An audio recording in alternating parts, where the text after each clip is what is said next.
మహబూబ్ నగర్ జిల్లా గంజాయి అమ్ముతున్న ఇద్దరు స్మగ్లర్లను రెడ్ హ్యాండెడ్ గా పట్టుకున్నారు జడ్చర్ల ఎక్సైజ్ పోలీసులు. బాల్నగర్ మండలం మోతీగన్పూర్ గ్రామంలో గంజాయి విక్రయిస్తుండగా బీహార్ కి చెందిన ఇద్దరు వ్యక్తులను జడ్చర్ల ఎక్సైజ్ పోలీసులు అరెస్ట్ చేశారు. వీరి వద్ద నుండి 750 గ్రాముల గంజాయి, ఒక స్కూటీ, 3 సెల్ ఫోన్లను స్వాధీనం చేసుకున్నట్లుగా జడ్చర్ల ఎక్సైజ్ సిఐ విప్లవ్ రెడ్డి తెలిపారు.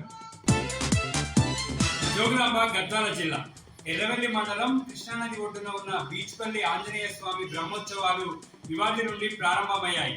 5 రోజుల పాటు బ్రహ్మోత్సవాలు అంగరంగ వైభవంగా జరగనున్నాయి. బ్రహ్మోత్సవాల్లో భాగంగా ఎల్లుండి స్వామివారి రథోత్సవం కార్యక్రమం జరగనుంది.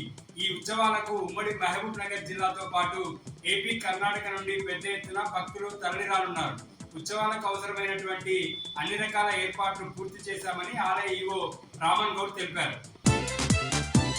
వనపర్తి జిల్లా శ్రీరంగాపురం మండలం వెంకటాపురం క్రాస్ రోడ్ వద్ద రైతులు ధర్నా చేశారు.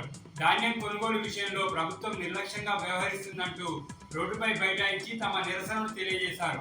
ధాన్యం కొనుగోలు విషయంలో ప్రభుత్వం పూర్తిగా విఫలమైందని రైతులు ఆగ్రహం వ్యక్తం చేశారు.